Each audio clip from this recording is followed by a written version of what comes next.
Les amis, c'est le week-end, j'espère que vous allez bien. Et oui, on se retrouve pour parler du Barça 2026-2027. Je sais que la saison 25-26 n'est pas terminée. Mais justement, profitons de ces derniers matchs côté FC Barcelone pour commencer à entrevoir les petits changements de demain. L'objectif de cette vidéo un petit peu didacticielle, je vais vous montrer un petit peu le 11 actuel du Barça avec tout l'effectif, avec les remplaçants, ce qu'on possède un petit peu comme force.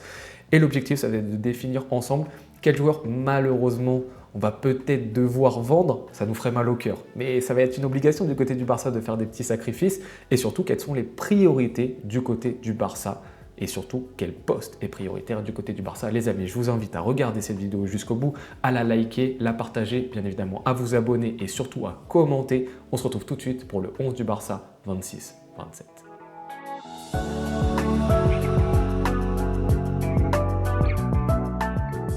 Les amis, c'est parti pour mon 11 type. Premier point, avant de commencer, cette vidéo, c'est un peu la partie 2 de la dernière vidéo qui vient de sortir, les 5 changements que j'attends du côté du Barça pour retrouver un petit peu les sommets.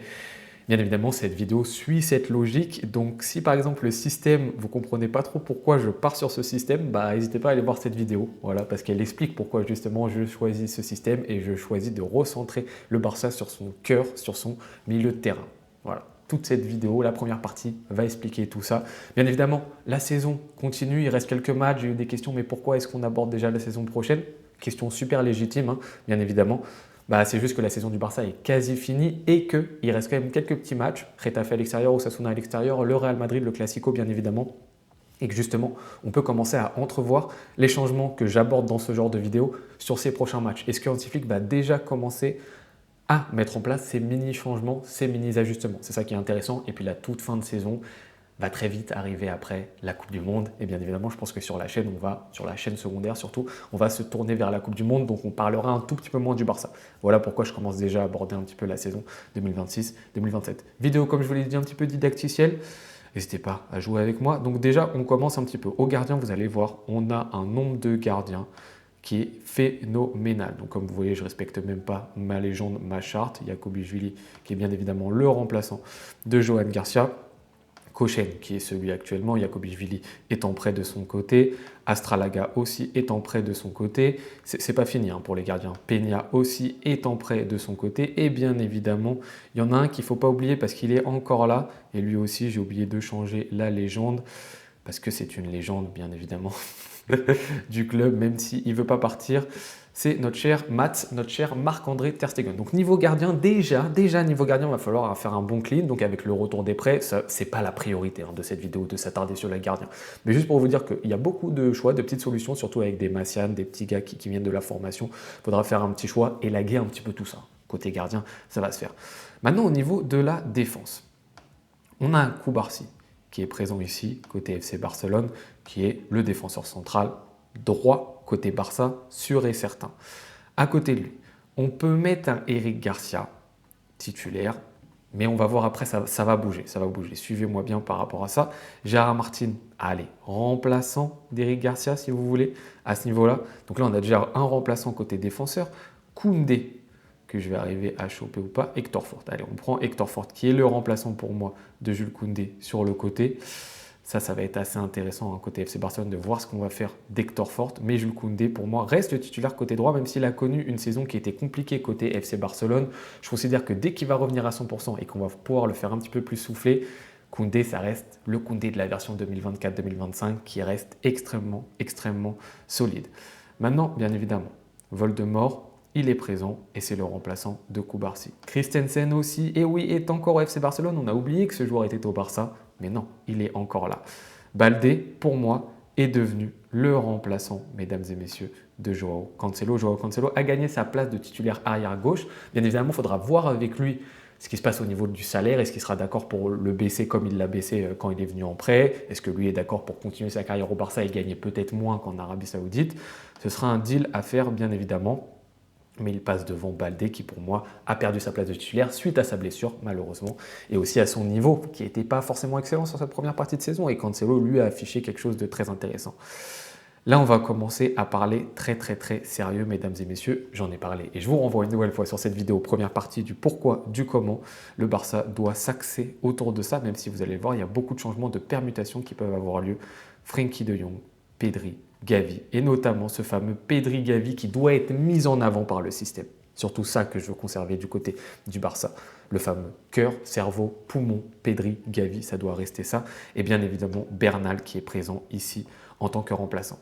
Encore une fois, ces 4 joueurs-ci peuvent interchanger. Déjà, s'il y en a déjà si les 4 sont disponibles à 100%, je ne sais pas dans quel monde ça arrivera du côté du Barça, ça n'arrivera jamais. Si ça arrive dans ce fameux multiverse, il doit y avoir un monde, une galaxie, une histoire parallèle, un multiverse dans lequel les 4 sont disponibles. C'est pas celui dans lequel on vit, mais certainement qu'il existe. Bah c'est bien s'il y en a un qui est un petit peu fatigué de pouvoir le reposer par un autre. Pedri est fatigué, hop, tu mets Bernal à sa place. Gavi un petit peu fatigué, tu mets Bernal à sa place. Frenkie de Jong, tu le fais monter, etc. C'est bien. Non, on est content d'avoir plusieurs cordes à notre arc, d'avoir ces différentes possibilités côté FC Barcelone.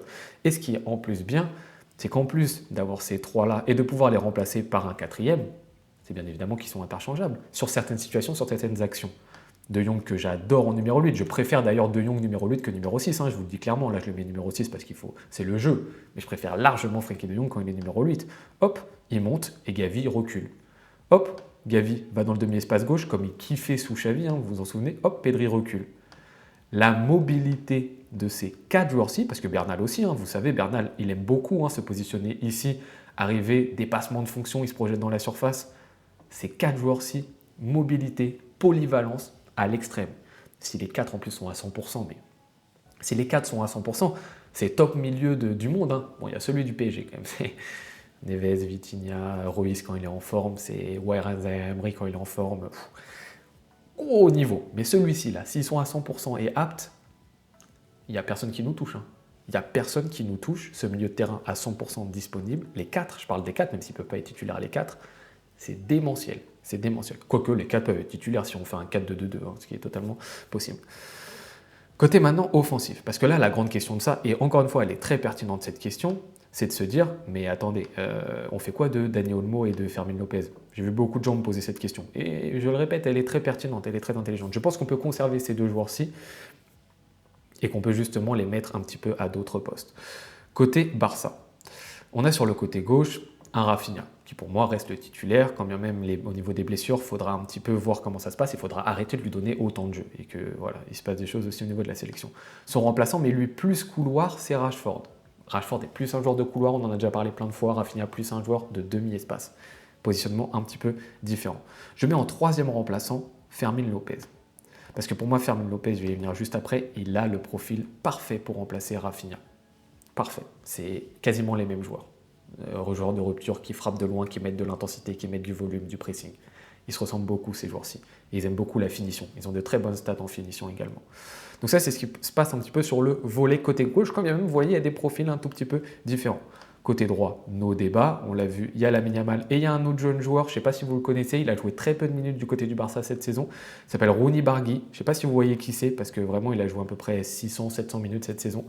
Un petit joueur suédois très sympathique et il est droit. Voilà. Est-ce que vous voyez qui c'est?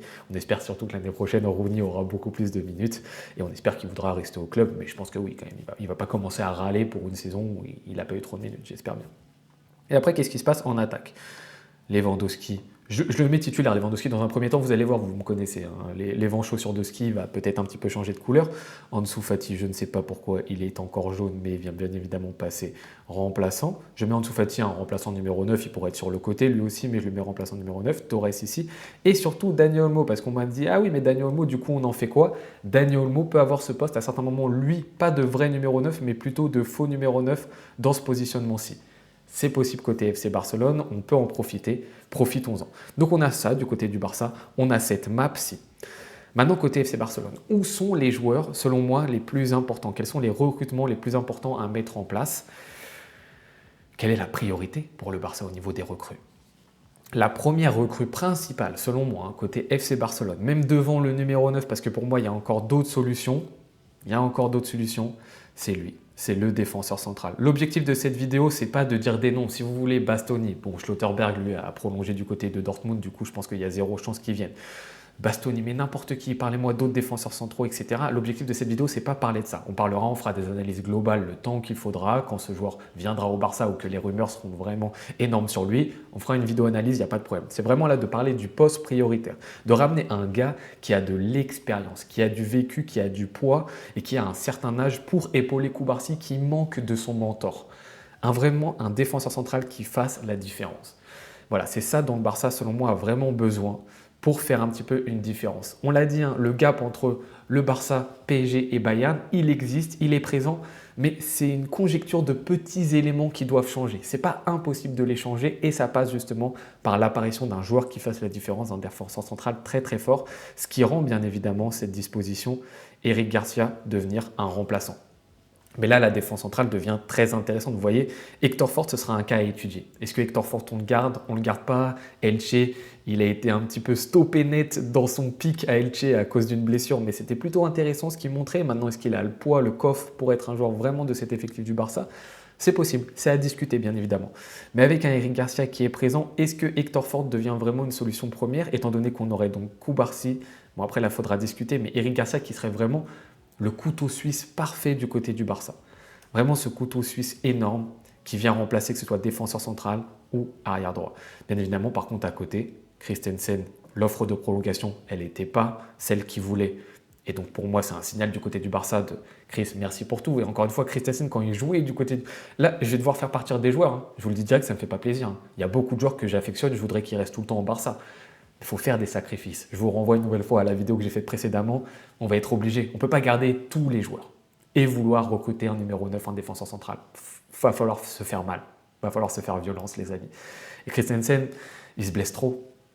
Quand il est disponible, c'est un super joueur. Vraiment super joueur. Mais il se blesse trop, ça me fait mal au cœur.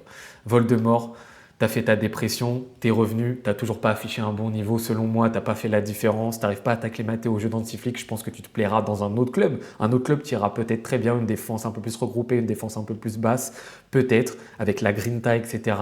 Une défense qui a besoin d'un mec totalement fou. Bah ouais, Voldemort, Ronald Araujo te conviendra très bien.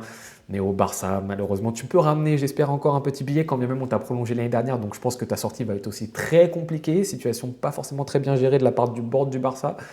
Mais pour moi, ça doit s'en aller. Et donc là, Eric Garcia vient ici à ce niveau-là. Et bien évidemment, Eric Garcia peut faire souffler Cubarsí, peut faire souffler, pourquoi pas, un Jules Koundé. Et donc le cas Hector Fort reste un petit peu en suspens. On laisse à ce niveau-là, mais c'est une question. Côté gardien, bien évidemment, hein, j'ai oublié de le faire. Peña, je pense qu'il va en avoir marre d'être le remplaçant du côté du Barça. Il a fait Galatasaray, il a fait Elche. C'est un joueur qui a besoin de minutes de jeu. Peña, c'est un bon gardien de but, je trouve. Voilà, qui joue et qui se fait plaisir à droite, à gauche. Et après, entre Jakubishvili, Kochen, Astralaga, ça se tape si vous voulez. Jakubishvili, on essaye de le reprêter, ou Astralaga. Encore une fois, ce n'est pas la priorité de cette vidéo. Là, on va garder 3 gardiens, mais ce n'est pas l'objectif. Donc voilà, un petit peu là pour l'instant, ce qui peut un peu bouger du côté du Barça, entre prêts, entre ventes bien évidemment. Et on aurait donc cette défense-ci qui commence, pourquoi pas, à devenir intéressant, avec la très bonne saison qu'a fait Gérard Martin, avec un Baldé qui est en backup de Cancelo et qui va se battre pour une place de titulaire, on crée de la concurrence. C'est bien, c'est bien. La défense, là, elle commence à me plaire. Et avec ce fameux défenseur central, priorité numéro 1 du côté du Barça. Au milieu de terrain, ce milieu de terrain, pour moi, peut tourner avec ces 4 joueurs-ci. Bien évidemment, comme je l'ai dit tout à l'heure, ils ne seront jamais les 4 disponibles. Il y aura des blessés, voire 2, voire 3 blessés au même moment. C'est pas grave. Dans ce cas-là, on revient à une formation. On remet Fermin Lopez dans le milieu. On remet Dani Olmo dans le milieu. C'est pour ça qu'il faut, selon moi, garder Fermin Lopez et Dani Olmo qui sont importants pour le système Barça. Le cœur du Barça, je le répète, j'insiste vraiment là-dessus, c'est ces 4-là. Voilà. Ce Barça doit tourner autour de ça et avoir comme électron libre Lamine Yamal, Rafinha, qui eux font la différence. En attaque, qu'est-ce qui se passe là? Il va falloir encore une fois faire des choix forts. Bien évidemment, Ansu Fati, pour moi, voilà, Monaco, Brighton, il n'a pas montré qu'il avait retrouvé son niveau. Pareil que Christensen, hein, ça m'attriste énormément. Je ne suis pas content de voir Ansu Fati devoir quitter le FC Barcelone. Mais au bout d'un moment, il faut faire des choix. C'était notre chouchou, c'était notre crack, Ansu Fati. Au bout d'un moment, voilà, il s'est blessé. Comme Christensen, ça se blesse trop souvent. C'est trop souvent pas au niveau. Ça me fait mal au cœur, mais il faut le faire. Il faut le faire du côté du Barça. Et donc, on aurait ça niveau attaque. Niveau attaque, moi, je suis désolé encore une fois. Merci pour tout, Lewandowski. Merci pour le fait que tu sois parti du Bayern pour retrouver le FC Barcelone, un club que tu kiffais. Merci surtout pour les 6 premiers mois, la première année qui était vraiment très forte. Plus on a avancé, plus ça a commencé à décliner. Et aujourd'hui, c'est compliqué. Alors, comme pour Christensen, on t'a fait une proposition de contrat. Apparemment, tu n'es pas content du tout de la proposition qu'on t'a faite. Je pense que c'est aussi un petit signal de la direction du Barça pour te dire si tu n'acceptes pas cette proposition, malheureusement, tu devras partir parce que ton rendement ne mérite pas un salaire plus élevé. Et ça, c'est bien du côté du Barça de faire ça. Voilà, on te pousse vers la sortie en te disant mon ami, c'est soit ça, soit tu t'en vas. Ça, c'est bien. Parce que Lewandowski, je comprendrais ceux qui me diront c'est toujours important d'avoir un numéro 9 d'expérience dans la surface de réparation et même qui peut être un mentor pour les autres. Mais il prend de la place, il prend de la masse salariale. Puis d'un moment, c'est bon, l'histoire, elle a été belle avec Lewandowski jusque présent. Quand bien même, je trouve que la dernière année était vraiment pas bonne. Serrons-nous la main, va kiffer à droite, à gauche, joue encore au football, prends du plaisir. Mais voilà, c'est pas une maison de retraite encore une fois. J'ai même pas mis Chesney, mais Chesney, c'est à peu près le même cas du côté du Barça. Donc voilà, là, qu'est-ce que ça fait? Ça fait peut-être que Ferran Torres, du coup, devient le titulaire, mais je vais mettre Dani Olmo faux 9 parce que dans mon idée ultime, ça serait Dani Olmo le faux numéro 9. Voilà. Dans mon idée, là, vous le voyez, hein, mon 11 type. Joan Garcia, Koubarsi, le défenseur central, Cancelo, Koundé, Frenkie de Jong, Pedri, Gavi, Olmo faux 9, Rafinha, Lamine Yamal. Là, vous voyez en jaune mon 11 type. Vraiment mes 11 joueurs. Côté Barça. Et donc après, on a ça. Attaque. Rooney Bargui, j'ose espérer. Il reste. Il a envie de progresser, il a envie de se battre pour avoir plus de minutes et j'espère que Flick répondra à un joueur qui est professionnel depuis le début qu'il est arrivé, qui est intéressant dès qu'il rentre en jeu et qui lui donnera plus de minutes, plus de temps de jeu. Et même pourquoi pas en profiter des fois pour recentrer, reaxer Lamine Yamal. Position très intéressante pour Lamine Yamal. Donc ça bouge pas. Lamine Yamal, Rooney Bargui, pour moi, ça reste à ce niveau-là. Rashford, Fermin Lopez. Rafinha sur le côté gauche. Pour moi, Rashford, c'est un choix fort. Je sais que certains ne seront pas d'accord. 30 millions. 30 millions pour Rashford. Je l'avais dit en janvier. Soyons patients parce qu'en janvier, tout le monde me dit regarde les stats de Rashford, c'est phénoménal. Il apporte plein de buts, plein de passes décisives, 30 millions sur le marché. Personne, tu trouveras personne à ce niveau-là. Il n'y a pas mieux, c'est exceptionnel. Je vous ai dit patience Rashford. Attendez la fin de saison. Attendez la deuxième partie de saison. Regardez s'il s'améliore dans le contenu, dans le jeu, s'il devient plus efficace. Il est devenu moins efficace en deuxième partie de saison. Et en plus de ça, dans le jeu, il ne s'est pas amélioré. Dans le contenu, dans la proposition. Donc encore une fois, je kifferais que Rashford Prime il revienne au Barça, mais on l'avait déjà évoqué avant son arrivée à Manchester United. C'est un joueur qui connaît des hauts, des bas, qui est vraiment en dents de scie sa carrière. Quand il est au Prime, c'est fabuleux, mais par contre, quand il est en bas, il est d'une inutilité absolue. Voilà. Bon, Rashford, on verra ce qu'il voudra faire, ce qui se passera du côté du Barça. Je trouve quand même que 30 millions plus le salaire, parce qu'encore une fois, il faut regarder la masse salariale, et le salaire de Rashford, c'est pas rien. Gros risque côté Barça. Est-ce que c'est une des priorités de le conserver? Je ne suis pas totalement sûr. Et je pense une nouvelle fois que Fermin Lopez peut être intéressant, pourquoi pas, pour aider Rafinha à ce niveau-là. Maintenant, ce que ça crée comme problématique, ça, parce que ça crée quand même une problématique, et c'est en plus une problématique que j'ai beaucoup évoquée du côté du Barça, donc j'avoue que je ne suis pas très cohérent par rapport à ça, je l'assume, c'est qu'on manque d'un ailier gauche. Je parle d'un ailier gauche, encore une fois. Je ne parle pas d'un mec demi-espace gauche. Je vous parle d'un ailier gauche, un gars vraiment comme Rashford qui va couloir côté ligne. Très important dans un système d'avoir cette corde en plus à son arc. Très très important. Et ça avec Fermin et Rafinha, on a deux joueurs qui sont extrêmement intérieurs. Fermin peut aller un peu sur le couloir, Rafinha aussi un peu, mais vraiment leur nature de jeu, c'est dans le cœur du jeu. Il manque ça. Pour moi, ça fait mal. Alors certains me diront, ouais, dans ce cas-là, Cancelo, tu le fais monter et tu laisses Baldé en backup. C'est là-dessus que je vais partir. Je pense que c'est là-dessus que je vais partir parce que je pense que le Barça n'aura pas de fonds nécessaires pour recruter un ailier gauche et je ne pense pas que ce soit la deuxième priorité. Je vous ai dit, la première priorité, c'est un DC. La troisième, c'est un ailier gauche. Le buteur, pour moi, c'est la deuxième priorité. Buteur, deuxième priorité côté FC Barcelone. J'ai revu des images de Lewandowski les 6 premiers mois au Barça. Je me suis dit, mais c'est fou, on a oublié. On a oublié ce que c'est qu'un numéro 9, un mec qui te marque des buts que tu n'attends pas. Un mec qui prend le ballon à bord de surface, dans la surface de réparation, qui est clinique, qui marque des buts, qui ont des expected goals qui sont à 0,1 et que ça fasse but. On a oublié ce que c'est. Maintenant, du côté du Barça, on prie pour que notre numéro 9 il soit face au gardien, au point de pénalty pour marquer un but. Et on attend que ce soit Lamine Yamal, Rafinha, Fermin Lopez qui marquent des buts. On a oublié que de base, c'est le boulot d'un numéro 9. On a oublié ça. Enfin, personnellement, j'ai oublié ça en tant que supporter du Barça. Et j'ai revu les images, je me suis dit, mais c'est fou, là, Lewandowski marquait des buts, mais c'était dingue. Les buts qu'il marquait, c'était des vrais buts de numéro 9, des vrais plus. On a oublié ça. Et c'est pour ça que du côté du Barça, encore une fois, Vlahovic, Osimhen, Alvarez, ce n'est pas l'objectif de cette vidéo. On parle du profil de buteur, d'un mec qui va te marquer des buts et qui te marque des buts avec des expected goals qui ne sont pas hauts. Ça, il manque ça du côté du Barça. Il manque ça et pour moi, ça va être aussi une des priorités. Maintenant, la question, c'est est-ce qu'on a la trésorerie côté FC Barcelone pour pouvoir le faire en vendant et en prêtant juste ça? Étant donné que Rashford, ça va rien nous rapporter. Je ne suis pas sûr. Donc voilà, déjà pour moi, malheureusement, le choix fort que je vais faire, c'est que l'ailier gauche, va falloir faire fi de ça. Parce qu'il faut être objectif dans cette vidéo, il faut être réaliste au bout d'un moment. Sinon, dans ce cas-là, je vous fais plein d'achats possibles et inimaginables. Mais pour moi, les deux prios, c'est buteur et défenseur central. Maintenant, si buteur, on n'a pas l'argent, il y a cette solution Dani Olmo numéro 9, il y a Ferran Torres en backup en attaquant. Est-ce que c'est assez côté Barça? Je ne sais pas trop. Je ne sais pas trop. Mais je ne sais pas si on a plus de possibilités côté FC Barcelone pour faire autre chose. Je vois ça. Je vois ça côté Barça, ça a assez plus, ça a assez moins. On me dira oui, mais Olmo, Fermin Lopez, etc. Qu'est-ce qu'on en fait? Encore une fois, Olmo et Fermin Lopez, ils peuvent réintégrer un milieu de terrain si on repasse en 4-2-3. On n'est pas obligé d'être figé constamment sur le 4-3-3. On peut se replacer en 4-2-3-1 à certains moments, c'est totalement possible. On peut voir différentes structures également avec ces joueurs-ci. Mais là, je trouve que ce que je vous montre du Barça, côté 26-27, intéressant au milieu de terrain, intéressant en défense, intéressant en attaque. Tout n'est pas parfait. Encore une fois, on est face au mur, on a encore un club, on ne sait pas si on reviendra au 1-1, on a nos difficultés financières. Mais avec ce 11-là, avec ces remplacements-là, avec justement ces 2 points roses que vous voyez, le Barça peut devenir très très intéressant. Très très très intéressant. Les amis, n'hésitez pas à me dire ce que vous pensez de cette vidéo. Encore une fois, commentez, likez, partagez si vous voulez, abonnez-vous à la chaîne. Je vous souhaite très bonne journée ou bonne soirée en fonction de quand vous regardez cette vidéo. À tout bientôt.